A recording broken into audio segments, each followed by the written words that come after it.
Hey guys, it's your boy from the BTC, and today we're going to be taking a look at a figure from the world of Halo that I took a long time to get because I could not find the Brute Captain with Mangler.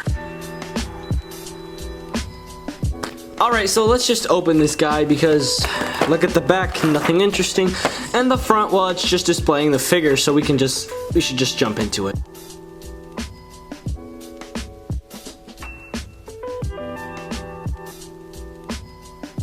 And here's the boy out of the packaging, and if you couldn't tell, he's actually surprisingly large. I mean, here we grab Master Chief, and look at the size difference in this thing. Sure, he comes with this little stand, so it makes him a little taller, but still, the absolute mass of this thing is just amazing. And again, this is part of the standard figures, so it isn't more expensive. It's still the standard $10 price point. So you could either buy a Master Chief, or you could buy this monstrosity of plastic.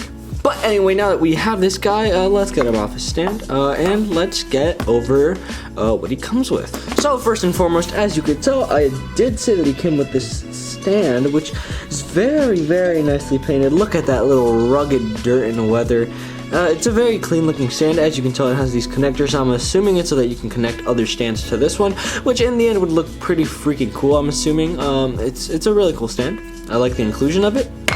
Next up is this gun, which no clue what it.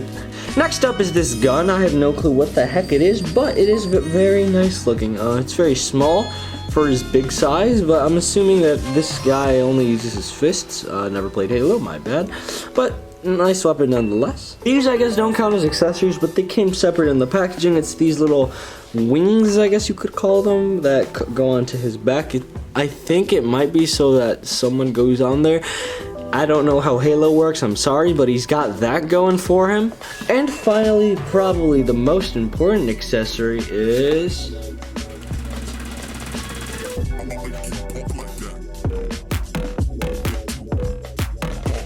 Man, I'm sorry I haven't played Halo, right? But come on.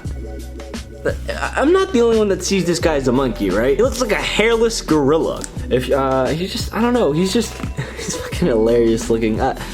And just kind of, when you take that mask off, it completely takes out all fear that you had of him when he had the mask off. But enough monkey business, let's get into the painting and the sculpting. So, I mean, the painting and the sculpting on this guy is pretty freaking good. Again, the standard weathering that is found throughout this line that has been so freaking great.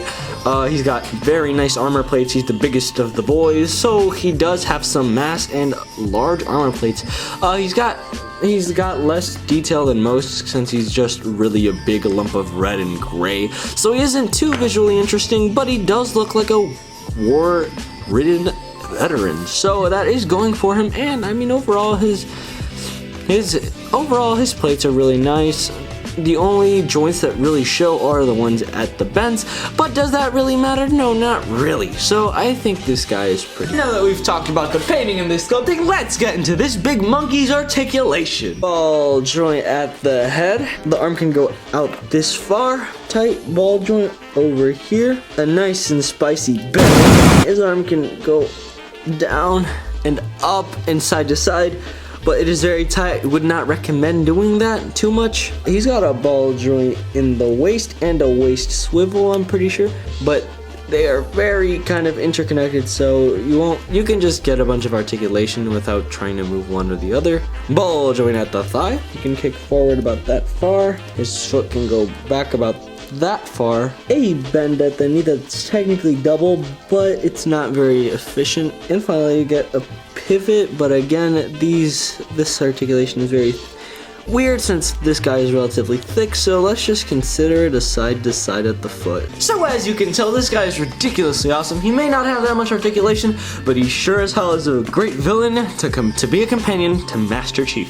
And that is what I have to say to finalize this review.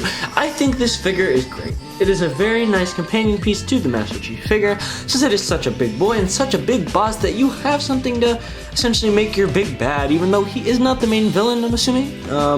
But either way, he is a very nice figure to have and to add to your collection.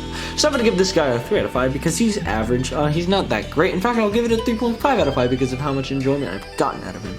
He's a great figure, honestly, very nice weathering, very nice everything. That's gonna be it for this review, guys. Thank you guys so very much for watching. Like, comment, share, do all the things that you gotta do. And remember, if you don't subscribe, you'll end up like the toys in my basement.